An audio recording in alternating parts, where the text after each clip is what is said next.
Hello everyone, good morning and welcome back to my channel Shampa lifestyle ব্লগে সবাইকে স্বাগত। আর এখান থেকে ভিডিওটা শুরু করছি, সবাই সম্পূর্ণ ভিডিওটা অবশ্যই দেখবে। আর আজকে হচ্ছে নীল পূজার পরের দিনের আমি ব্লগটা দিচ্ছি, যেহেতু ওই দিনের ভিডিওটা তো কমপ্লিট না করে তারপরে তো আমি এডিটিং করতে পারবো না, ওই জন্য তার পরের দিনের ভিডিওই আমি তোমাদেরকে দেখাচ্ছি। তো চলো, আমি তো খাট পরিষ্কার করে নিচ্ছি। আর এটা হচ্ছে আমার মেয়ের ঘরে আপাতত আগের পুরনো খাটটাই দেওয়া আছে। আর আমাদের ঘরে এখনও কোনো ফার্নিচার নেওয়া হয়নি, কোনো ঘরেই কোনো ফার্নিচার নেওয়া হয়নি, যেহেতু হুট করে তো ঘরে চলে এসেছি। আর এখন আপাতত নেওয়া যাচ্ছে না, কিছু মানে জমিয়ে তারপরে নেওয়া যাচ্ছে না। তো চলো, এখান থেকে ভিডিওটা শুরু করছি, সবাই সম্পূর্ণ ভিডিওটা অবশ্যই দেখবে। আর চ্যানেলের আমার কি একটা সমস্যা হচ্ছে আমি জানি না, সাবস্ক্রাইব তো বাড়ছেই না। তো যাই হোক, সেটা নিয়ে পরে ভাববো। তো আপাতত আমি সকালের এই কাজটা গুছিয়ে নিচ্ছি। আর আমার এই যে কাঁথাগুলো দেখতে পাচ্ছ, এগুলো আমার ছেলে মেয়ের ছোটোবেলার কাঁথা। তো এগুলো খুব মানে যত্নের আর কি। তো এগুলো সব হাতেই সেলাই করা, আমার মা সেলাই করে দিয়েছে, আমি সেলাই করেছি। আর এই যে কাঁথাটা পাতা আছে, এটা কিন্তু বেড কভার নয়, এটা হচ্ছে কাঁথা হাতে সেলাই করা। তো কেমন হয়েছে অবশ্যই জানিও। আর খাটে পাতলে একটা আলাদা অনুভূতি। আর আমি খাট গোছানোর পর এমনি আমার একটু ল্যাটখোর আছি আর কি, একটু ল্যাট খেয়ে না পড়লে হয় না। তো যাই হোক, এখন রাখছি, আবার আসছি, একটু বাদেই আবার আসছি। তো চলো। তারপরে বন্ধুরা, এই যে দেখো ঘর ঝাঁট দিয়ে নিচ্ছি। আর আজকে হচ্ছে প্রচুর কাজ, কারণ কিছু শর্ট ভিডিও আমি বানিয়েছিলাম, সেসব জিনিসপত্রগুলো মানে শাড়ি ফাড়িগুলো চারিদিকে এলোমেলো হয়ে আছে, সব আমি এক জায়গায় রাখবো, রেখে আবার সেখান থেকে গোছাবো। আর তার উপরে আজকে মানে নীল ষষ্ঠী, তো আজকে সারা দিন তো উপোস। আর আমি সত্যি কথা বলতে শিব ঠাকুর আর মা কালীমাকে খুব মানি। শিব ঠাকুরকে তো আমি সেই যখন থেকে আমার বুদ্ধিজ্ঞান হয়েছে তখন থেকেই আমি খুব ভক্ত। তো যাই হোক, আমি ঘর ঝাড়ু দিয়ে এই যে ময়লাটা তুলে নিলাম। এবার ময়লা তো ক্যাচড়া বালতিতে দেওয়া যাবে না, ওটা আলাদা প্যাকেটে রাখতে হয়, যেহেতু শুকনো ভিজে যেটা হয় আর কি, আলাদা আলাদা করে রাখতে হয়। তো ঘর ঝাড় দেবো, ঘর মুছবো, কিছু জামা কাপড় কাচবো, তারপরে আমি চান করব, আবার রান্না করব, প্রচুর কাজ। আর আজকে রান্না তো তেমন কিছু হবে না, জাস্ট হয়তো একটু ডাল করলাম কি আলু সেদ্ধ করলাম, এরকমই কিছু একটা করব। আবার এদেরকে খেতে দেব, ছেলে মেয়েকে খেতে দেব। প্রচুর কাজ, আজকে একা হাতে সবটাই করতে হবে। আর সামনে আবার পয়লা বৈশাখ। তো যাই হোক, আমার দমদমে এসে এই ফার্স্ট হচ্ছে নীল ষষ্ঠী করছি আমি। আর আমাদের পাশে এখানে মন্দির আছে, সেই মন্দিরেই যাব। তো সবটাই তোমাদেরকে দেখাবো, তোমরা জাস্ট ভিডিওটা দেখতে থাকো, দেখলেই বুঝতে পারবে। আর আমার ভিডিও করে দেয় আমার মেয়ে, যখন আমার মেয়ে করে দেয় তখন ঠিক আছে, আর যখন মেয়ে না থাকে তখন আমাকে একাই করতে হয়। তো চলো, আবার আসছি। তারপরে বন্ধুরা, ওদেরকে একটু ফল কেটে দেবো। আর আমি একটা ফল এনেছিলাম, যে ফলটা আমার তোমার দাদা খাইয়েছিল আমাদের যখন কাকা শ্বশুরের শ্রাদ্ধর কাজ হয় তার আগে, কিন্তু আমার ফলটা চিনতে একটু ভুল হয়েছিল।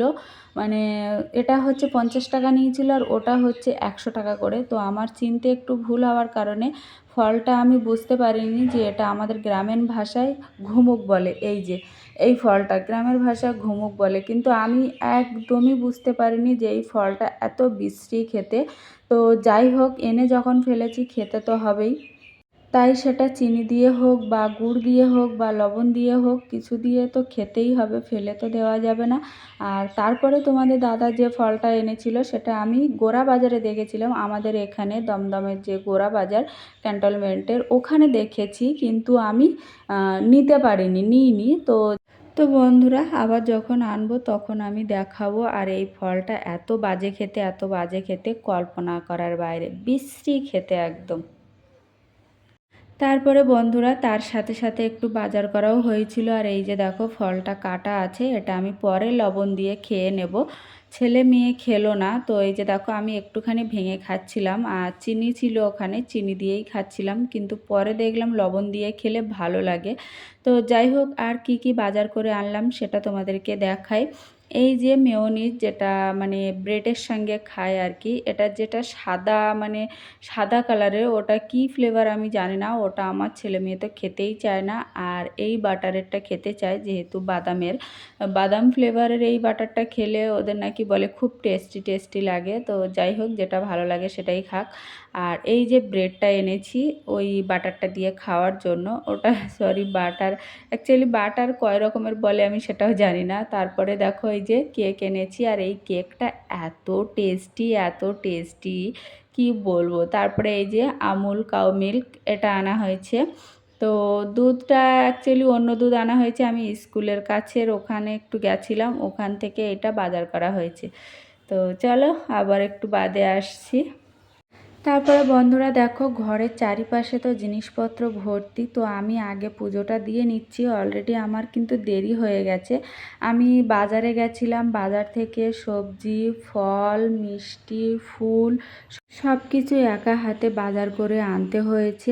আর দুই রকমভাবে আলাদা আলাদা করে আনা হয়েছে, যেহেতু আমি মন্দিরে যাব ওই জন্য ওখানের মিষ্টি, ফল, তারপরে আমার এখানকার মিষ্টি, ফুল সব আলাদা আলাদা করে এনেছি। তো মন্দিরে যাওয়ার জন্য এই যে দেখো আমি রেডি করে নিচ্ছি সমস্ত সব কিছু।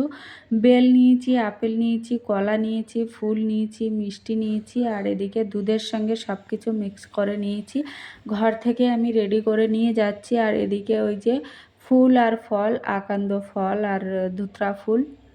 তো যাই হোক সব কিছু, এই সরি আকন্দর ফল নয়, ধুতরা ফল। তো যাই হোক একটু ভুল বলা হয়ে যাচ্ছে। তো চলো, আজকের ভিডিওটা কেমন লাগলো অবশ্যই কিন্তু কমেন্ট করে জানাবে।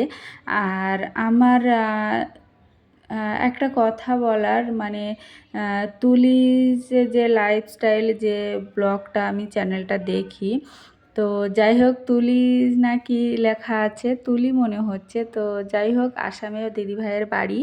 তো ওনার ভিডিও আমার খুব ভালো লাগে, আর উনি খুব সাপোর্টিং, মানে আমাকে তো খুব সাপোর্ট করে।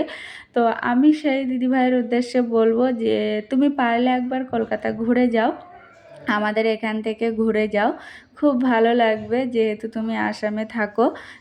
তোমাকে আমি এখান থেকেই নেমন্তন্ন করলাম, যে তুলিজ লাইফ ব্লগে যেটা মানে আমি দেখি আর কি, ওনাকেই বলছি, উনি দিদিভাই আমি বলছি তুমি বুঝতে পারবে অবশ্যই।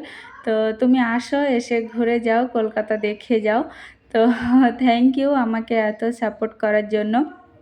আর এদিকে দেখো আমি তো যেটা বলছিলাম, আমার এদিককার কাজ মিটে গেছে, আর আমি ঘরে খুব সাধারণভাবে পুজো দিই। আমি বেশি হাইফাই করতে পারি না, যেটুকু আমি পারি মন থেকে করার চেষ্টা করি। তারপরে একটু ধুনোর ধোঁয়া দিয়ে নিচ্ছি ঘরে, অনেক দিন ঘরে ধুনোর ধোঁয়া দেওয়া হয়নি, যেহেতু কাকা শ্বশুর মারা যাওয়ার পর থেকে তো ধুনোর ধোঁয়া দেওয়াই হয়নি। তো আমি এইটা দিয়ে যাব, ছেলেও রেডি হয়ে গেছে, মেয়েও রেডি হয়ে গেছে, এবার যাব মন্দিরে, যেহেতু অনেকটাই লেট হয়ে যাচ্ছে। তো আমার ঘরের চারিদিকে জিনিসপত্র, নিচটাতে তো মেয়ে দেখাচ্ছে না, নিচটাতে দেখালে বুঝতে পারবে। সব জায়গার জামা কাপড় গুটিয়ে এনে এক জায়গায় রেখে দিয়েছি, আমি মন্দির থেকে এসে তারপরে গোছাবো, তারপরে একটু রান্না করব সামান্য। তো রাত্রের খাওয়া তো দেখি এসে চিন্তা ভাবনা করব কি রান্না বাড়া হবে। তো যাই হোক আমি এখন রাখছি, আমি বেরোই, বেরিয়ে তারপরে কথা বলছি। তো বন্ধুরা দেখো আমি বেরিয়েছি, আর আমার ঘরের নিচটাতেই প্রায় মন্দির, মানে সাইডে একটুখানি জাস্ট 2 মিনিটের রাস্তা যেতে হবে। তো আমি ঘরটা এক হাত দিয়ে তালা মেরে নিচ্ছি, আর ধুনোটা দেখো ওই ঘরের মাঝখানে রেখে দিয়েছি। আর তোমরা ভেবো না যে আমি খাটের পাশটাতে, এত বড় ঘর থাকতে খাটের পাশটাতে আমি মন্দির রেখেছি কেন, কারণ ওখানে আমি মন্দির রাখবো না। আমি এখনকার যে মানে লকার সিস্টেম, যে মানে বন্ধ করার যে আলমারি সিস্টেমে যে মন্দিরগুলো উঠেছে, আমি ভাবছি ওই মন্দির নেব, নিলে আমার সবটাই কমপ্লিট হয়ে যাবে। তো ওই মন্দির নিলে কি আমি দরজা বন্ধ করতে পারবো, আটকাতে পারবো, আর একটা সাইড করে দিলে কোনো অসুবিধা হবে না। আর মেয়ের খাটটা ঘুরিয়ে দেবো, যে সাইডটা মানে মন্দির আছে ওই সাইডটাতে ঘুরিয়ে দেবো। তো যাই হোক আমরা বেরিয়ে পড়েছি। আর সত্যি কথা বলতে কি অনেকটাই লেট হয়ে গেছে, সবাই কিন্তু পুজো দিয়ে চলেও আসছে। আর এখানে সারা রাত পুজো হবে, কোনো অসুবিধা নেই, তুমি যখন খুশি যেয়ে পুজোটা দিতে পারবে। অনেকে তো দুপুরবেলা যেয়ে পুজোটা দিয়ে দিয়েছে। তো এই যে দেখো এই গলিটা পেরোলাম, পেরিয়ে সামনেই মন্দির, ওই যে লাইট জ্বলছে কোনটা ঘুরেই মন্দির। তো মন্দিরে চলে এসেছি, ছেলেকে দিয়ে একটু দুধ ঢালালাম, তারপরে মেয়েকে দিয়েও দুধ ঢালালাম। তোমরা ভেবো না যে ছেলেকে একা দুধ ঢালিয়ে নিয়েছি, মেয়ের দিয়েও আমি দুধ ঢালিয়েছি। তারপরে আমি পুজোটা দিয়েছি, কারণ ওদেরকে আমি আগে পুজো দিয়ে নিয়েছি, ওরা তো বাচ্চা অতটা কিছু জানবে না, ওই জন্য জাস্ট একটুখানি দুধটাই মাথায় দিয়ে নিয়েছি। আর তারপরে এখানে দেখো এই যে ফুল টুল দিয়ে নিচ্ছি। আর এই যে কাকিমা, কিছু মনে করো না, আমি একটা কথা বলতে চাই।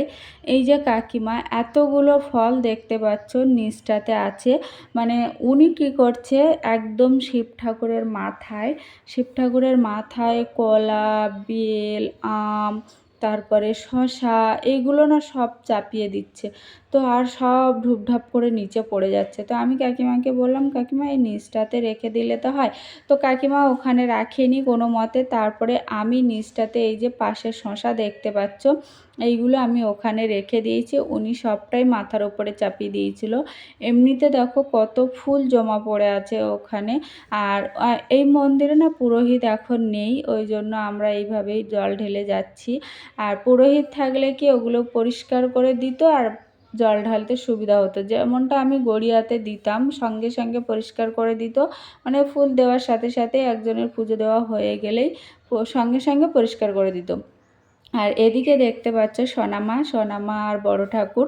তো কালী মায়ের মন্দিরটার কালী মায়ের মূর্তি আর বড় ঠাকুরের মূর্তি মানে আনা হয়েছে নতুন একদম, আগে ছিল পুরনো, সেই পুরনোটা চেঞ্জ করে আবার নতুন আনা হয়েছে। তো মুখটা দেখেই মনে হয় তাকিয়ে থাকি আর তাকিয়ে থাকি, মানে মুখটাতে যে কি আমি সেইটা বুঝতে পারি না, যে মুখটাতে কি আছে মুখটাতে। তো তোমাদেরকে ভালোভাবে আমরা দেখাচ্ছি। এই যে দেখো বড় ঠাকুর নতুন এনেছে, কালী মাও নতুন এনেছে, এনে কালকে পুজো হয়েছে আর আজকে তোমার নীলষষ্ঠী হচ্ছে। তো দেখো মুখটা দেখলেই যেন মনে হবে যেন, মানে কি বলবো, আমি নিজেও কোনো ভাষা খুঁজে পাচ্ছি না। তো অলরেডি পুজো আমার দেওয়া প্রায় হয়ে গেছে, এবার ঘর যাব। তো আজকের এই ভিডিওটা কেমন লাগলো অবশ্যই কমেন্ট করে জানাবে। আর সবাই ভালো থাকবে, সুস্থ থাকবে। আমি মায়ের মুখে হাত না দিয়ে আর পারলাম না, মনে হচ্ছিল যেন মাকে জড়িয়ে ধরি। তো যাই হোক, চলো এখনকার মতো এই পর্যন্তই রাখছি। দেখা হবে নেক্সট ভিডিওতে। সবাই ভালো থেকো, সুস্থ থেকো, সাবধানে থেকো। আর এই যে দেখো বাইরেটা এত সুন্দর করে সাজিয়েছে, এত সুন্দর করে সাজিয়েছে। তো চলো, কথা জড়িয়ে যাচ্ছে, খিদে পাচ্ছে তো ওই জন্য। তো টাটা, দেখা হবে নেক্সট ভিডিওতে। সবাই ভালো থেকো, সুস্থ থেকো, আর সবাইকে নীলষষ্ঠীর শুভকামনা। টাটা।